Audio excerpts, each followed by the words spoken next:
Kate Middleton was snapped having a kick-about with a football and sipping on a beer today, as she attended Cambridgeshire County Day with her husband Prince William.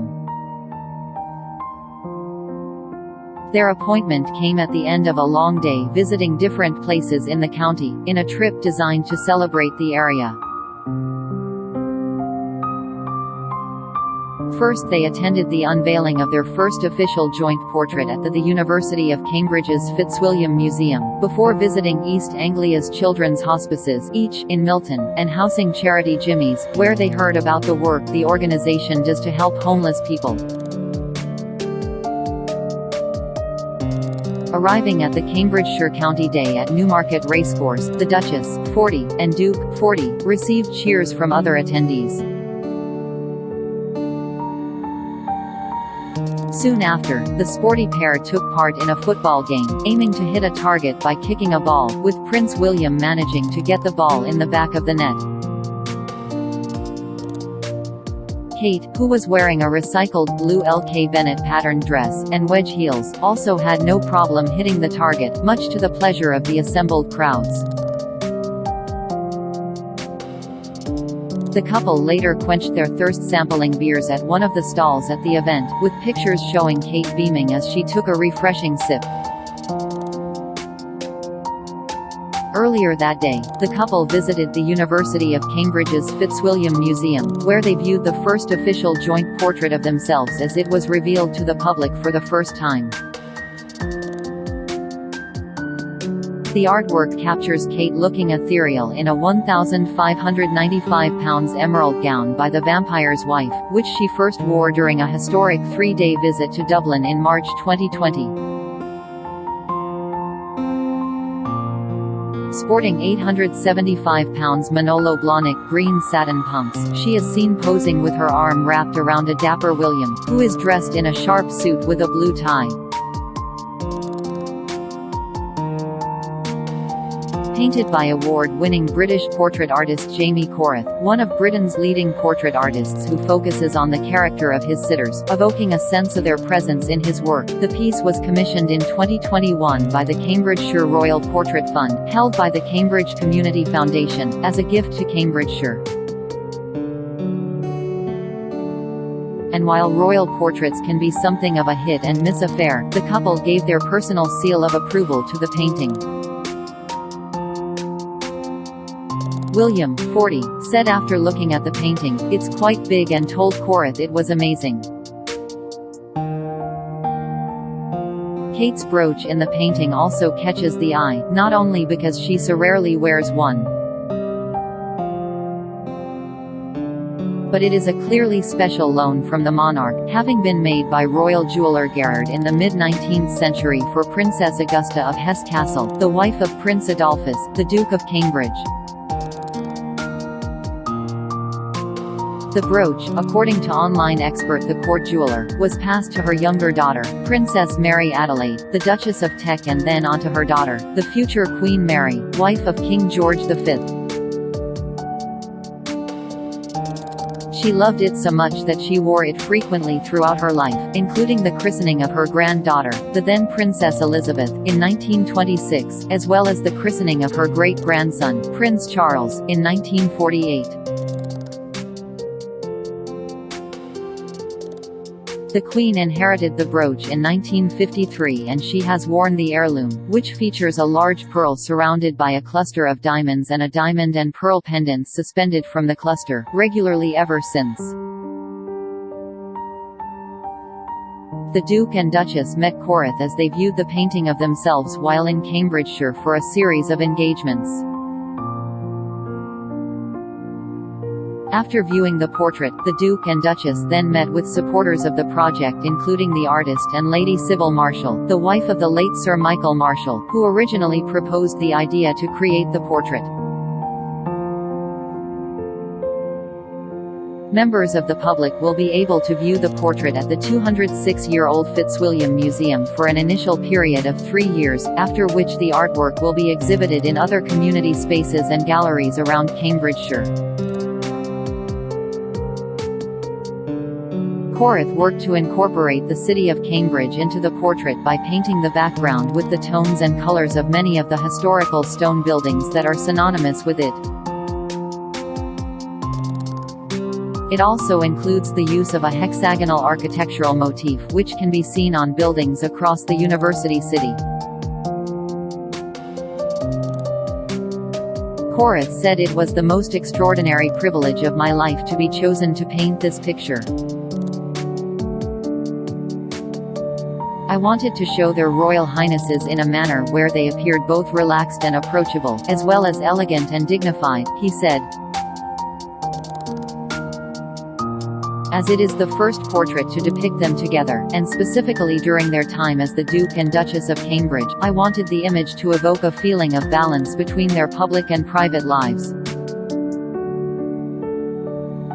The piece was commissioned as a gift for the people of Cambridgeshire, and I hope they will enjoy it as much as I have enjoyed creating it. Members of the public will be able to view the portrait at the Fitzwilliam Museum for an initial period of 3 years, after which the artwork will be exhibited in other community spaces and galleries around Cambridgeshire. It will also be loaned to the National Portrait Gallery for a short time in 2023 to mark the gallery's reopening. Luke Sison, director of Cambridge University's Fitzwilliam Museum, said, "It's incredibly exciting to be the first to be able to show the only double portrait of the Duke and Duchess of Cambridge so far to have been painted, and commemorating of course their connection with Cambridge through their titles." For today's outing, Kate showcased her thrifty side once again by recycling a flowing Madison dress from one of her go-to brands LK Bennett, which she previously wore when heading to a London restaurant. She teamed the patterned midi frock with a matching blue longline coat, coordinating high heels and a clutch bag, while also opting for dainty drop earrings. William said, after looking at the painting, "It's quite big." He told Corrith it was amazing. The Duke and Duchess both studied history of art at St Andrews University, though William later switched to geography. William said in a big issue QA session published this week to mark his 40th birthday, "I studied a bit of art history at university. Had to give it up. I kept falling asleep in the lectures. Terrible. We did a lot of Renaissance, which was amazing. But then once we got into modern art, I started to get a bit dozy." The couple later got involved with helping out with artwork at a children's hospice, with Kate telling one girl don't be shy as the 8-year-old painted her hand. The couple visited the Milton branch of East Anglia's children's hospices, each, which was opened by Diana, Princess of Wales in 1989. They were greeted by cheers and a round of applause by school children from the region, who waved flags upon their arrival during Children's Hospice Week. The Duchess was presented with a bouquet of flowers by 15-year-old Chloe Bowes, who has a neurological condition called bilateral parasylvian polymicrogyria. Kate, who has been patron of each for 10 years, donned a floral face mask as she entered the hospice. William joined her as they met 3 families who make use of the charity's services, including 12-year-old James Hall, who has a genetic connective tissue disorder. Kate placed her hand on James' knee as she spoke with his mother, Claire, and his older brother Henry. The Duke and Duchess were then greeted by Kirsty and Gary Carlin, whose 4-year-old daughter Livy lay sleeping on the floor beside them. After learning about her rare genetic condition, Livy's parents offered to wake their daughter before the Duke said, "Please don't wake her. We know what happens when you wake a sleeping child," Kate added. The couple then met the Carlson family, whose son William was lying on a bed in front of them. The Duke and Duchess learned about the 11-year-old's many complex medical conditions, including a brain malformation called lissencephaly. The pair also took part in a small art session, where a canvas full of handprints was laid out in front of them. Kate sat with an 8-year-old girl called Willow Bamber, who suffers from a severe neurological condition called Leigh disease. The Duchess invited the youngster to paint her hand, and as she tentatively started, Kate said, "Don't be shy." Once her hand was completely covered in paint, she pressed her hand down on the canvas and was cheered as she lifted her hand up to reveal the handprint. At the same time, William helped the children add to the canvas by sticking seaweed on it. Before departing the hospice, William and Kate met the bereaved family of 4-year-old Douglas Wright, who died from a rare cancer called neuroblastoma in February 2018. As the couple sat down with the Wright family in the hospice's sensory garden, they were told about the end-of-life care the youngster had received from the hospice. "It brings back all the memories," Douglas' mother Jane said as she spoke about being back at the hospice. Later on Thursday, the Duke and Duchess traveled to the first-ever Cambridgeshire County Day at Newmarket Racecourse, and were greeted by cheers and applause from onlookers. William and Kate both took part in a football game where they attempted to kick the ball at a target. Kate told the crowd it would be difficult as she was wearing wedges. After taking a shot, the Duchess shook the hand of a boy who had been playing before her and said, "You did better than I did."